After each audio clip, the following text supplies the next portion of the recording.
Good afternoon. I'm Trevor Morrison. I'm the Dean of the Law School here at NYU. I'm thrilled to welcome you to this conversation with Swedish Prime Minister Stefan Löfven.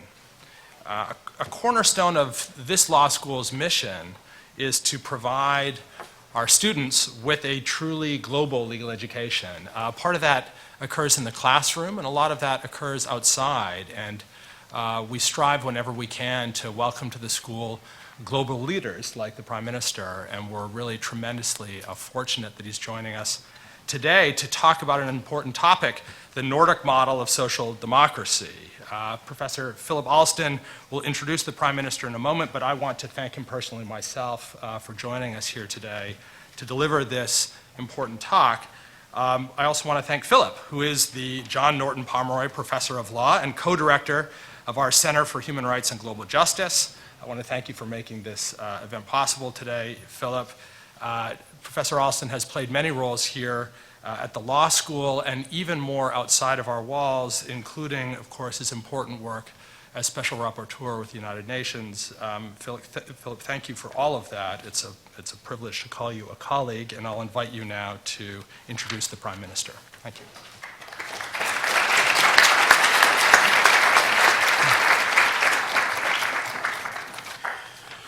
Thanks, Trevor. This is a very significant event for us, and we're really delighted to be able to welcome the Prime Minister here to New York University Law School. I'm going to make very brief remarks to say, first of all, that Mr. Löfven became Prime Minister only on October 3 of this year. He led the Social Democrats since 2012. Prior to that, he was head of what I think is the second biggest trade union grouping in Sweden, IF Metall. He is now heading up what he has called a feminist government. There are more women than men in the ministry. And he is not shy about Sweden's international aspirations. He said at a press conference, Sweden will be a global role model for development, equality, and in leading the fight against climate change. It will be a country known for human equality, self-confidence, solidarity, and a belief in our ability to change the future. I think we need only acknowledge that if any other country with a population of 10 million was suggesting that it and its relatively small nearby neighbours had a model that the rest of the world might want to follow, we would be a little sceptical. It has to be said, however, that Sweden and the Nordic model has long been not just an object of fascination, but almost a sort of bellwether for the health of social democratic politics in the world. There's a famous quote from Eisenhower back in 1960, where he says, Sweden exemplifies paternalistic socialism, which gives rise to high rates of suicide and drunkenness, and a lack of ambition is discernible on all sides, he said. So Prime Minister Löfven clearly contradicts that image. I'm not talking about his sobriety, I'm talking about the ambition. But I was amused, one can find endless quotes like this. The Economist magazine, 2010, wrote an editorial about the strange death of social democratic Sweden. So those who want to promote radical free marketism or whatever will be looking with great pleasure at any missteps that Sweden and the Nordic model take. But much more important for us, those of us who think that social democracy is a model that ought to be followed, we need to believe that it works. We need to know more about exactly how things are going in Sweden, and I'm very much looking forward to the opportunity to hear from the Prime Minister today and to have a conversation with him afterwards. Welcome again, Prime Minister.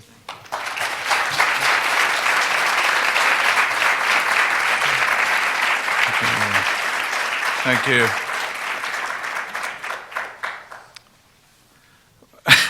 I was thinking when I heard this introduction, did I say that? I just want to say we're not crazy. We know that we're not a superpower. But having said that, I also believe it is important to have self-confidence and to believe that you actually can influence things, influence the world. But being in a global economy and being in today's world, the most important thing is, of course, to join forces around the world. But having said that, I mean it's very important that you have your own view on how things can be done, and then, of course, discuss with other partners. Thank you very much for this invitation. I'm very proud to be here. I've been looking forward to this for some weeks now, because I believe it is always very interesting, encouraging, inspiring to meet students.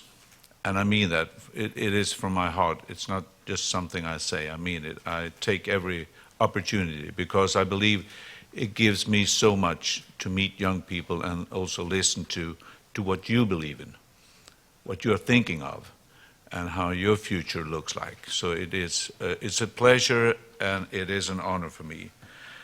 I'm going to talk today about a matter of great pride to me, and that is the Nordic model as we label it. The Nordic model is a way of governing, and it has been embraced by the Nordic countries. It doesn't mean that all Nordic countries are 100% alike. We have differences, of course, between the Nordic countries. And some say, when I say Sweden, I've noted, when I've been to the US before, and I've said Sweden, and a lot of Americans say, that's where you produce all these watches, we manufacture watches. No, that's Switzerland, it's a bit further down. So we understand that we're a very small country. This is a huge continent we're in right now. But when we talk about the Nordic countries, that might be more clear what it is. But not all the Nordic countries, Sweden, Denmark, Finland, Norway, Iceland, we are not 100% alike. We're not. But we have something common, and that is this way of governing the society. It has yielded good results in terms of growth, employment, competitiveness, but also equality, living conditions, and open-mindedness. And I would like to emphasize especially gender equality, because I'm very proud to have appointed a gender equal government, meaning not more women in the government, but it's 50-50. It's 12 women and it's 12 men. We have an equal distribution among state secretaries. We will be very clear to the authorities that you have a task to make sure that your business is run in an equal way between the sexes. And we will have the next budget, when we have more time to form the budget, it will be screened from a gender perspective. Because this is not only the moral right thing to do, it's the smart thing to do. Because with gender equality comes a better society for everybody. So this is a thing that we need to improve and take further on in the Nordic model. The Nordic model is based on values. And the primary aim has not only been to give every individual his or her rights, but also to give his or her opportunities, the same opportunities for everybody. So it is, you can say, a model for equality and freedom for the individual. So we have made a choice, a moral choice, that says that we want to make every individual given this chance.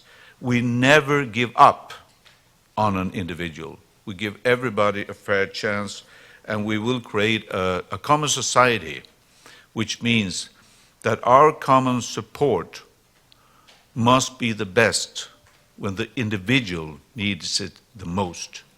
That is perhaps the most crucial and basic explanation to the Nordic model. When you as an individual, or I as an individual, are the weakest, we need your support the very most. This is the message. So we believe in the state, in the society, not as a threat, but as a tool to create greater individual freedom for everybody, and also independence in a way from the family, which can sound very strange. We also believe, of course, in family ties, but family ties should be built on love, of course, not on economic reasons. So that is why we need to make sure that an individual can have his or her own freedom. So, the main pillars of the Nordic model are these three. This is the overarching construction. First, an economic policy focused on full employment. Second, a universal and generous welfare system. And the third one is an organized labor market. Those are the three pillars, and let me run through them. An economic policy focused on full employment. I will start with that one. Now, the battle against unemployment has always been the core of the Nordic model. It has been so because it means that having unemployment means greater individual freedom. It is a basic prerequisite for the freedom. It also gives a key to a strong economy that can also build the welfare that we want, the welfare that we need in our society. And for the third, it distributes power between employers and employees, because high unemployment means weaker employees. Now, the Nordic countries are small, open countries, small and open economies, and we have welcomed globalization, for example. We have welcomed open trade and free trade. We do not see that as threats, but on the contrary, as opportunities to achieve what we want in our society. But it is also important to say that our economies is so depending on trade. I've given a figure. The Swedish export equals to 50% of our GDP. I think the same figure in the United States might be 10, 12, something. So you see, we are very dependent on this open trade. But that also means that we need an active state. The society needs to be very active, supporting an active industry policy, because we need to constantly renew and develop our industry. We need to focus on cooperation, research, and investment. And we work with an ongoing modernization of our economy, job creation, combined with economic support for the unemployed, so that he or she can have a safe path to a new job. And we also invest a lot in publicly funded education and training, lifelong education for everybody, especially for unemployed people. What is the use of that? If I get unemployed, I know two things.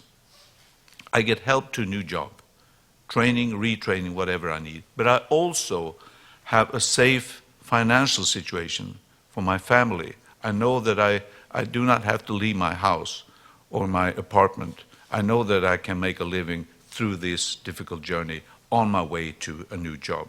So that is basically the ingredients. Now, we have another reason for high employment rate in the Nordic country, and that is the emancipation of women. You see here, the red part of this chart is the Nordic countries, and it shows the employment rate of women, meaning that the Nordic countries have a relatively high employment rate regarding women. And this is due to changing norms in our society, of course, feminist policies, and a welfare state. A welfare state that provides daycare for children, but also elderly care, and more than a year of paid parental leave, split between the parents, meaning also that the women can pursue a career and have children, which is good for the women, but also for the men. It's good for the whole society. It's very productive.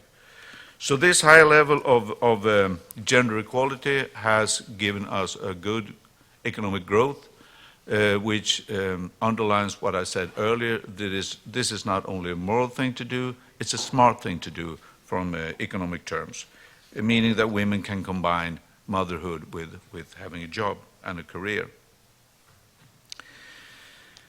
This takes us to the second pillar, a universal and generous welfare system. And the main focus has been here a welfare system for everybody, for all, rich and poor, because universal solutions have lower transaction costs, and it also means that the advantage that you mobilize everybody to support the institutions that brings this welfare system. Sweden is, for example, and this might be very odd, I don't know if we are the only country in the world, one of the few anyway, with a relatively popular IRS. Have you heard of such a thing? No. You were very clear on that. Now, the truth is, when asked, 69% regards the IRS in Sweden doing a good job, and only 5% say it is doing a very bad job or a poor job. And one can say now that the Swedish welfare system celebrates its 100th birthday, or actually last year, because 1913, the first public pension was introduced in Sweden, and after that followed free health care, elderly care, also free, subsidized dental care, paid sick leave and parental leave, quite high unemployment benefits, as well as other benefits, and much, much more. Now, it is not fair to say free, although I must add that. The term free is not really correct. This costs. There is a cost. And everyone pays through the progressive tax system that we have. And also there's a minor fee added to this because we want to make sure that there's a controlled use of the welfare system. So if everybody has to pay a small fee, we make sure that the system is not misused. And of course, for example, we have $20 to $30, depending on where you live. A visit to the doctor costs $20, $30, but it is free for children. Now, this welfare system, once again, could only work with a focus on employment. We have to have full employment, and you understand this when you hear about this. We have to have full employment in order to be able to pay for this. Otherwise, we could not have such a generous welfare system. And it's also important to say that such a generous welfare system cannot discourage people from working. You must make sure that people work when you can work. This is not an incentive not to work. The welfare system must work as a trampoline to get you to the next job if you are unemployed, or to rehabilitate if you are sick. So that is that part. Next, the third pillar, an organized labor market, which is also crucial. Now, this is actually an area where we believe that the state should not have a major role, should not have. So we believe instead that labor relations primarily is a matter between trade unions on the one hand and employers' organizations on the other hand, without interference, not all interference, but without interference as much as possible from the state. So the main characteristic of Swedish labor law legislation is that of social protection. This includes, for example, compulsory regulation of dismissals. It's regulation ensuring a decent working hours, environment, and those kinds of things. But the major part of the labor markets is regulated through national collective agreements between trade unions and employers. And these agreements are applicable to all companies and businesses that are members of the employers' organization that signs such an agreement, but they're also applicable to every worker or employee, also including non-union employees. And this makes the regulation and rules much, much more flexible, can more easily be adapted to the specific requirements on different sectors of the labor market. One collective agreement for industry workers, one for another part of the industry, let's say the paper have one, and the engineering industry have one.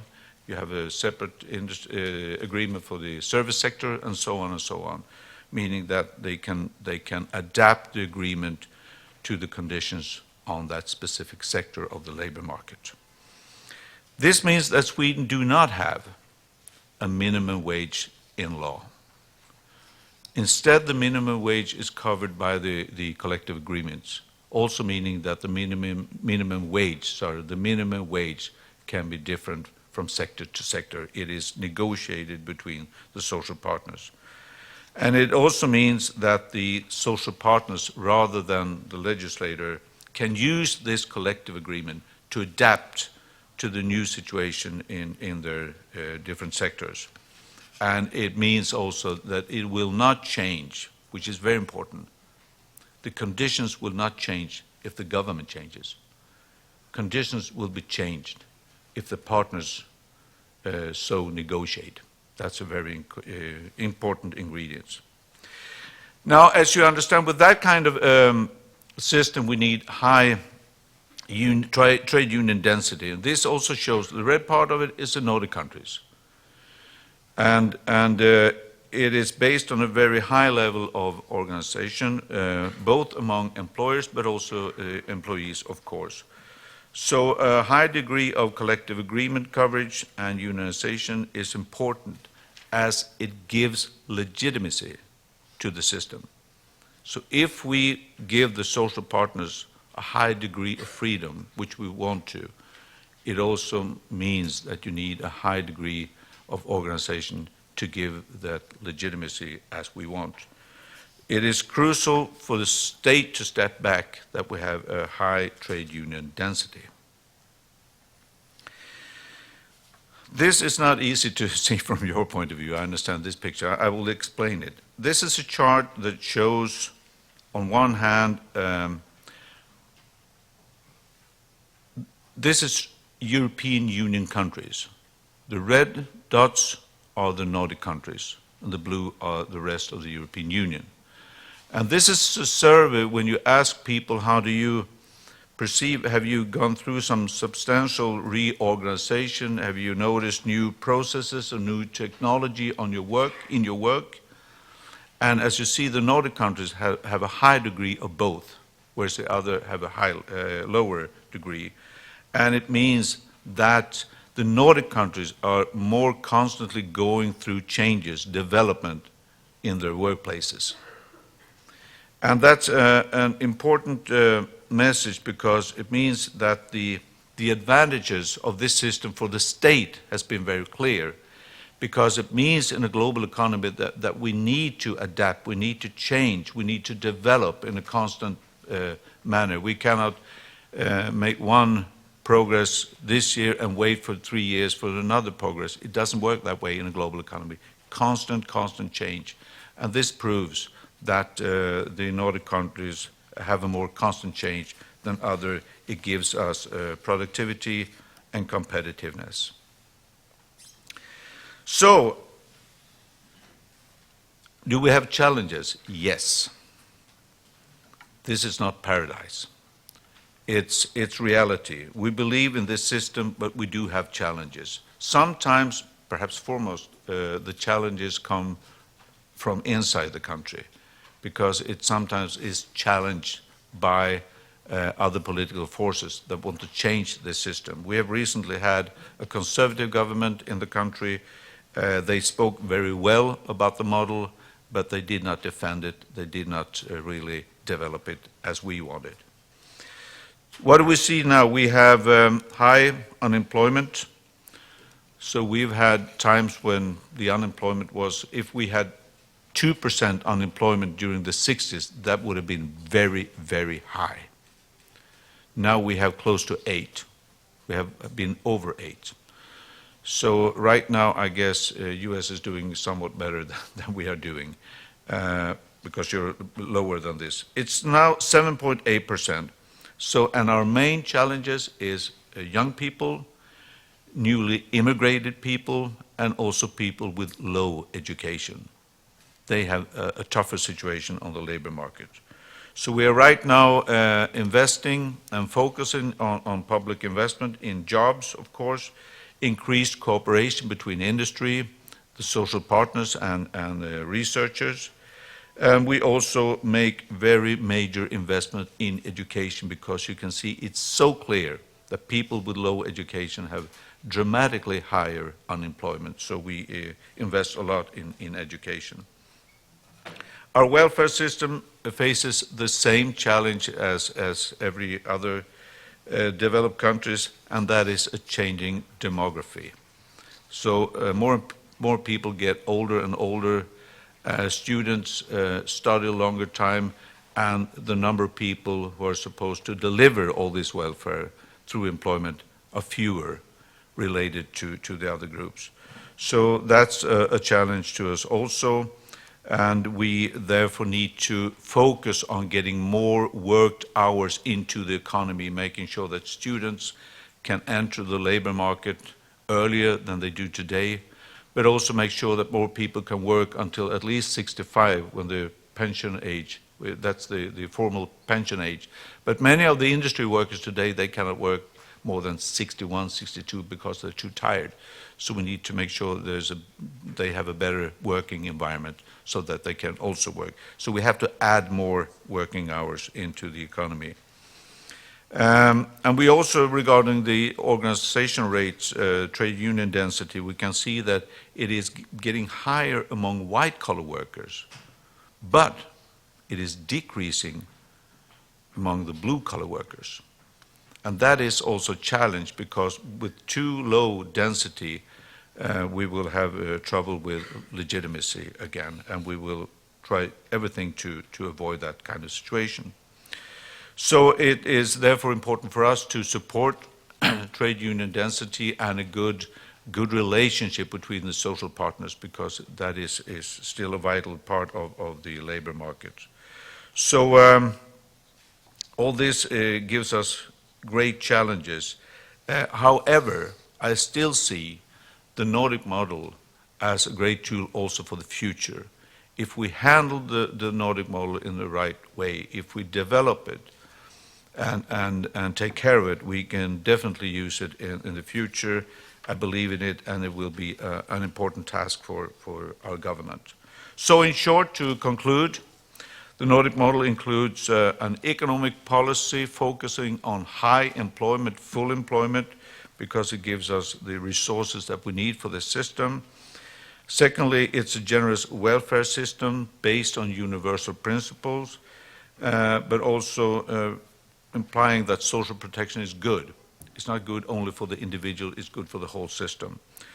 And third, we need an organized labor market, both for employees and employers. And this model have so far delivered many things: high income per capita, high employment, more equal income distribution, strengthened gender equality. But we now have what we believe anyway, fairly equal. It's not perfect, far from perfect. Fairly equal, modern societies, dynamic societies that need to stay dynamic. because otherwise we will not be able to compete. So this is not the perfect system, but we believe in it. I am a strong, firm believer in this kind of system, but we have to adapt it to a new situation constantly to make sure that it will not only survive but develop. And one way of doing that is to listen to others. That is why I have not come here just to talk myself. I want to listen to others, want to discuss the model, hear what you say about it. Thank you very much for listening.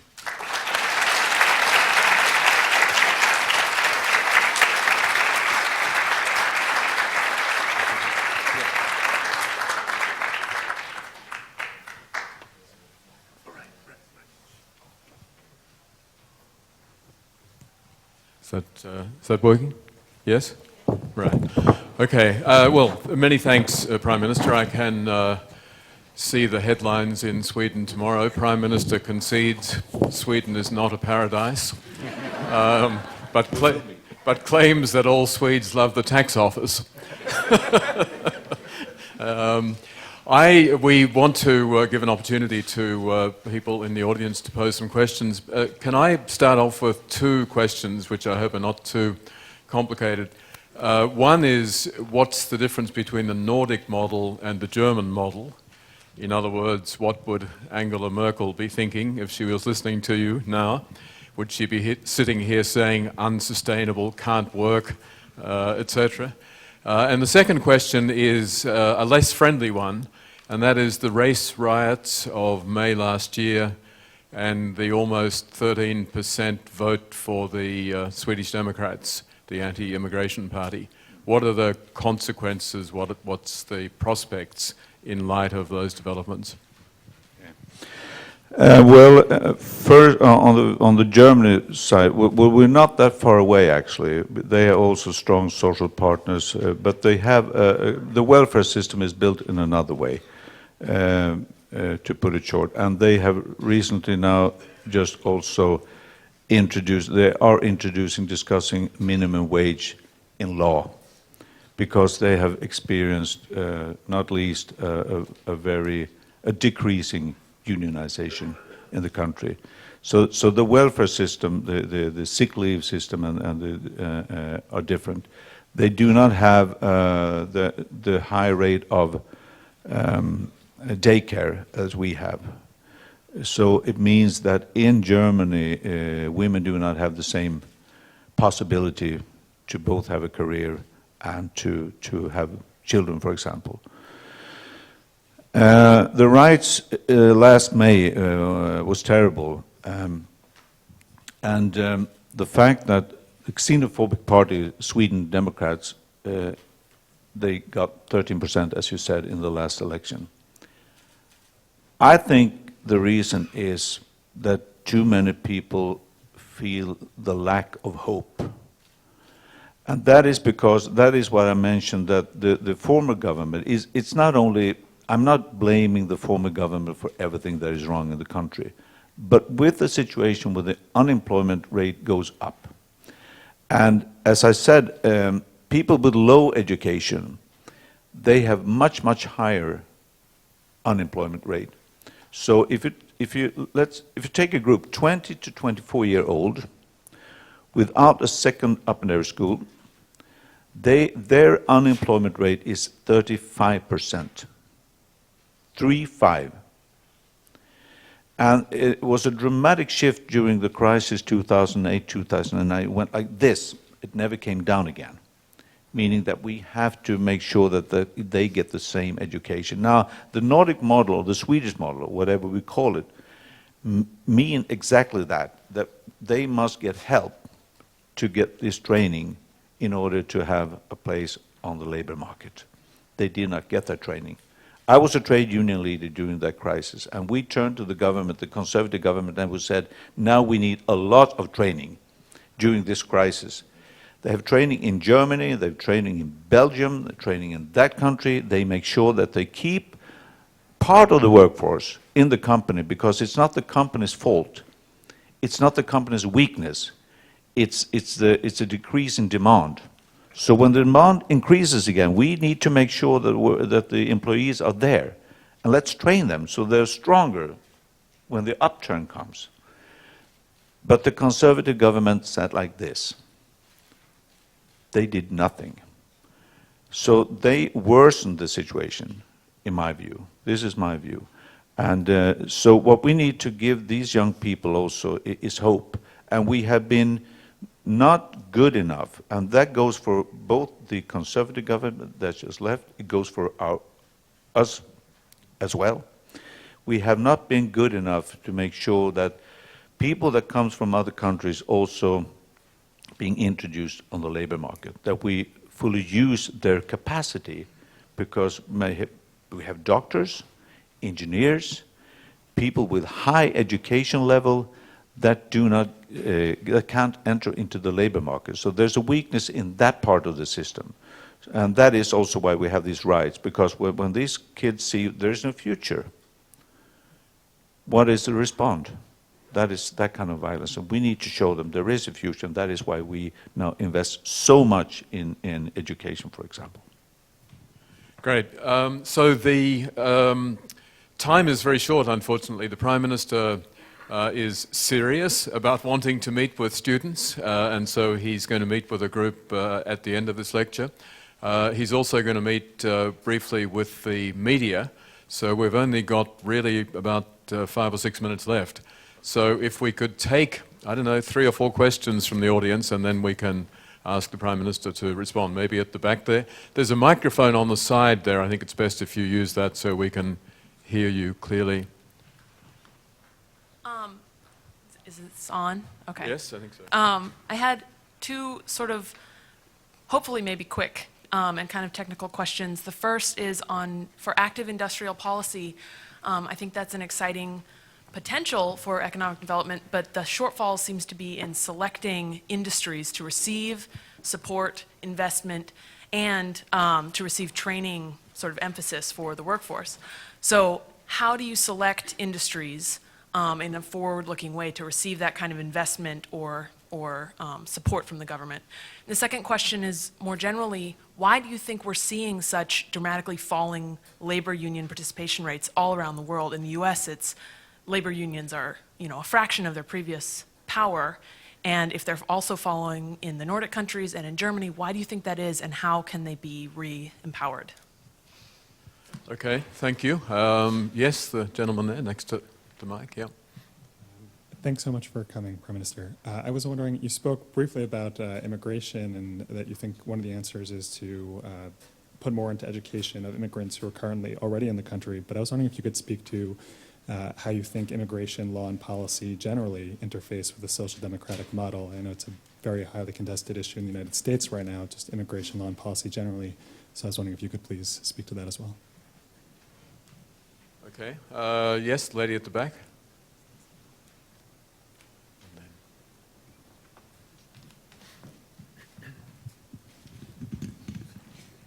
Hi, yes. I was wondering, you mentioned, you discussed the Nordic model as having a sort of trampoline effect, and I wanted to know in terms of benefits and such, how do you create it that it's not, like what are the specific mechanisms that allow it to have a trampoline effect rather than like encouraging unemployment? Thank you.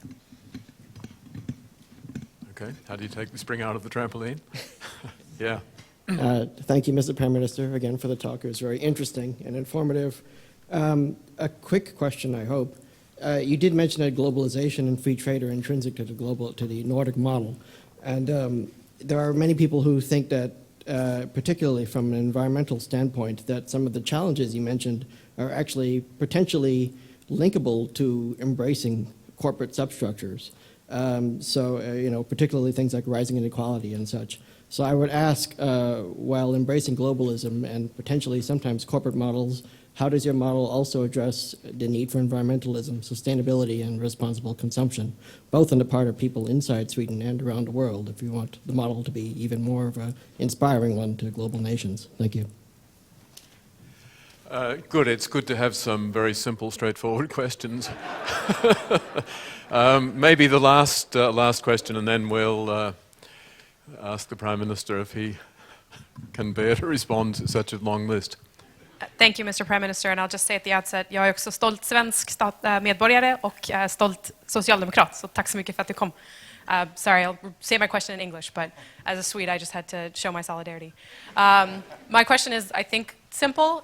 Given the recent incursion of foreign submarines in Swedish waters, is Sweden going to be joining NATO and giving up very proud pacifist history and participating in the global collective security? Thank you. This is clearly the time and the place for you to announce the end of Swedish neutrality.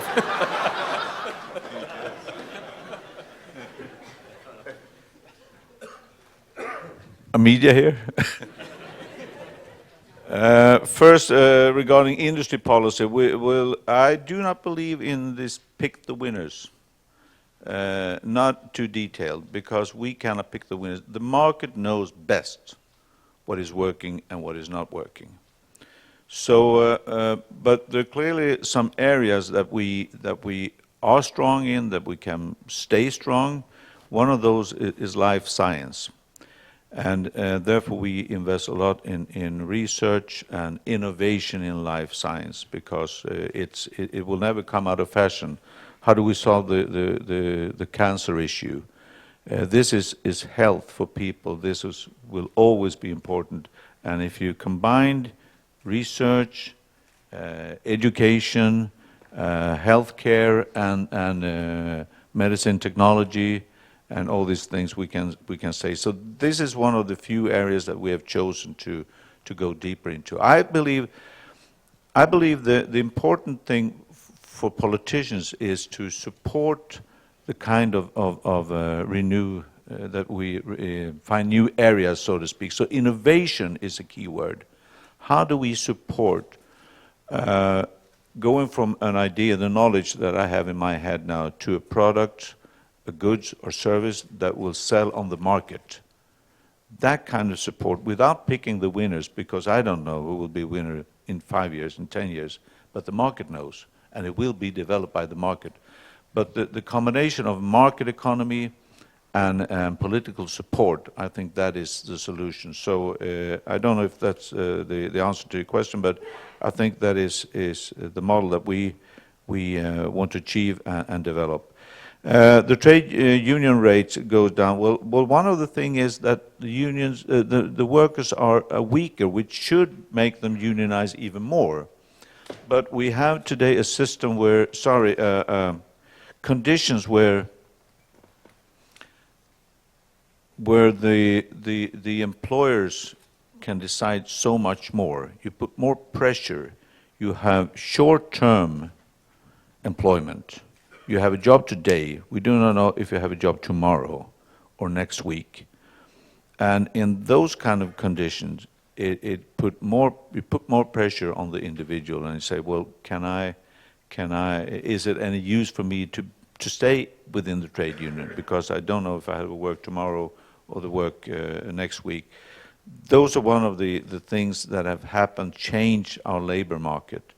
It's still, to me, it's even more reason to join the trade union, to join your efforts and your resources. But that's one of the things that have happened. And I also believe sometimes we forget our history. We don't talk about the history, because it was a trade union. Trade union is, to me, the most important, perhaps the most important ingredient in a democratic society. Organized employees taking care of their interests is one of the absolutely most important ingredients. So, but what we're doing is we're trying to support not only trade union, but also the employers' organization, because we want stronger partners. The both partners are the part of the model. It's not just one part, the both partners. So we're trying to give incentives for them to find new ways of collective agreements. On immigrations, there were two forms of immigration. One is refugees, and one is the labor immigrants, those who come to work. And we have, within the European Union, we have a regulation that said I can go from one country within the European Union to another country to look for jobs. So that is obvious that of course, we apply to those rules. Regarding refugees, we see now in the world, we now have more than 50 million people are refugees. We have not had more refugees since the Second World War. That's the situation in the world now. Take a look at the Middle East, Syria, Iraq, and what is happening. 500,000 out of those, meaning 1%, enters the European Union. 1%. We have millions in Jordania, we have millions in Lebanon, we have millions in Turkey. 1% goes to the European Union. And we say, on our part, I will not slam the door in the face. Let's say you have a man or woman come to your country, say, if I go back, I'll be killed. I cannot slam the door in the face when individuals come to our country looking for a place where they can survive. So part of it is due to labor, part of it is refugees. We will do our best. We will still discuss within the European Union that more countries need to take responsibilities, but still 1% of all the refugees in the world goes to Europe. So I think we can handle that. The trampoline effect, well, it's two things that are crucial. One is the practical help to get back to job, meaning often training, retraining, some kind of path back to the job. Perhaps you need to change your occupation totally. But doing so, if you put that into the hands of the individual, it may be very, very hard to do it on your own. But if we do together, I can tell you, if you get unemployed, you will have a chance to retraining. But you need to also take that chance. You cannot just sit home and say, I don't want to work anymore. Well, sorry, if you do that, you will not have any unemployment benefits. So training, help to new job, financial stability, economic stability during the time. But if you do not do your part, you won't get help. So that's the strategy, and that is why we believe in it. So it's not like you can choose work or not work. If you don't do your part, it will be tough. The environmental issue, well, both politics, you have to be very firm on the goals that you set. This is a goal for reducing CO2 emissions, for example, and then you through tax system and whatever you can do, you give incentives to reduce the emissions, for example. But it's also a consumer thing, because companies are smart. They see if they act in a green way, the consumers are more happy. The consumers tend to turn to your company. But if you act in a bad way, consumers may turn the back on you, which is not a good thing. So politically and consumer, this is very short now, but I'm giving a short answer. Submarine, NATO, no, there will be no application for NATO. We still believe. I'm serious about this. I'm convinced that we won't have a safer Europe if you move the NATO line, because if it's Sweden and Finland, we are staying out of NATO. And if Sweden enter NATO, Finland will enter NATO, then you will have a border exactly closer to Russia, and that is not a smart thing to do. We are convinced that with these two countries staying out of NATO, it's a safer situation for Sweden, it's a safer situation for Europe. It's better. So we will stay out of NATO. But we are cooperating with NATO. Good. I think on that note, we can end. I want to thank you again on behalf of everyone here for